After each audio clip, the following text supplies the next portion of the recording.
නිරගමත් වාසනාවන්ත සුබම සුබ දවසක් වේවා අපිත් එක්ක එකතුලා ඉන්න ඔබ සියලු දෙනාට. ඔන්න යාළුවනේ සුපුරුදු පරිදි අදත් ඔයාලට අරන් ආවා ලංකාවේ රන් පවුම් කමිල ලයිව් අප්ඩේට් එක. කැරට් 24 22 21 18 කියන මිල ගණන් වල වටිනාකම. ඉතින් යාළුවනේ 2026 අප්‍රේල් මාසේ 9 වෙනිදා වෙනකොට අපි බලමු කොහොමද රත්තරන් මිල වෙනස් වෙලා තියෙන්නේ කියලා ඩොලර් එකේ මිල වෙනසත් එක්ක. ඉතින් ඔයාලට මෙතන පේනවා ඇති මිල ඉහළ යනවා පහළ යනවා රුපියල් 30කින් 40කින් වගේ තප්පරයකට මිල ඉහළ යනවා පහළ යනවා මිල ගණන් වෙනස් වෙනවා රත්තරන් මිල.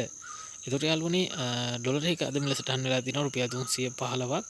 ඔයා පිටේ ඉතින් සල්ලි දානවා නම් මේ මුදල් ගන්න පුළුවන්. ඒ වගේම ඔයා ලංකාවේ ඉඳන් ඩොලර් එක්ස්චේන්ජ් කරනවා නම් ඔයාට පුළුවන් 310 311 වගේ මිලකට එක්ස්චේන්ජ් කරගන්න. යුරෝ එක මිල සටහන් යාළුවනේ 367ක්. එතකොට අපි බලමු 2026 අප්‍රේල් මාසේ 9 වෙනකොට රත්තරන් වලට මොකද වෙලා තියෙන්නේ කියලා. ඒ වගේම යාළුවනේ කැරට් 24 අද ග්‍රෑම් එකක මිල සටහන යනවා රුපියල් 47733ක්. අපි ඒක අටින් වැඩි කරොත් යාළුවනේ රන් පවුම් මිල බලන්න 3,51,912 මිලක් වෙනවා කැරට් 24 අද රන් පවුම් කවිල. ඒ වගේම කැරට් 22 අද ග්‍රෑම් එකක මිල සටහන් වෙනවා රුපියල් 43,818ක්. අපි ඒක අටින් වැඩි කරොත් යාළුවනේ රන් පවුම් මිල බලන්න 3,55,600 මිලක් වෙනවා කැරට් 22 අද රන් පවුම් කමිල. ඒ වගේම කැරට් 21 අද ග්‍රෑම් එකක මිල සටහන් වෙනවා රුපියල් 41,766ක්. අපි ඒක අටින් වැඩි කරොත් යාළුවනේ රන් පවුම් මිල බලන්න 3,33,400 3,34,176ක මිලක් වෙනවා කැරට් 21 අද රන් පවුම් මිල. ඒ වගේම කැරට් 18 අද ග්‍රෑම් එකක මිල සටහන් වෙනවා රුපියල් 35,799ක්.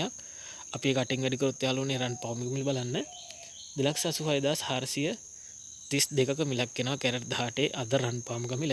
ඉතින් ඔයාලට පැහැදිලි වෙන්නේ නැති කියලා හිතනවා. ඒ යාළුවනේ චූටි වෙනසක් වෙන්න පුළුවන්. මොකද පෙලක් අහලා තිබුණා මෙතන මේ ගණන් කැල්කියුලේට් කරනකොට මොකද වෙනස් වෙන්නේ කියලා. ඒ කියන්නේ අටින් වැඩි කරනකොට. ඒකට යාළුවනේ ඔයාලට පැහැදිලි වෙනවා ඇති මෙතන දැන් අපි ලයිව් අප්ඩේට් එකනේ ගන්නෙ.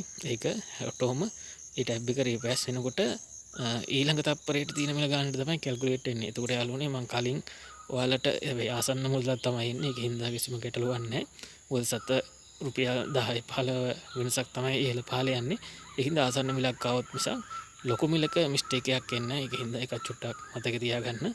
ඉතින් කෙනෙක් ආපු ඉඳ යාළුවනේ සම්බන්ධව ඔයාලා ඒ ගැන කිව්වේ. එතකොට අර ලයිව් අප්ඩේට් එක නිතරම රීෆ්‍රෙෂ් වෙනකොට දැන් තියෙන මිල නෙමෙයි ඊළඟ තප්පරේ. ඉතින් කලින් කැල්කියුලේට් කරලා මේ විදිහට හදලා තියාගෙන ඉතින් හිත තමයි යාළුවනේ මේ විදිහට ඔයාලට පැහැදිලිව කියන්න පුළුවන් ඉන්නේ. ඉතින් ඒකත් චුට්ටක් මතක තියාගන්න. එහෙනම් යාළුවෝ ගිහිල්ලා එන්න පුදුසරණයි.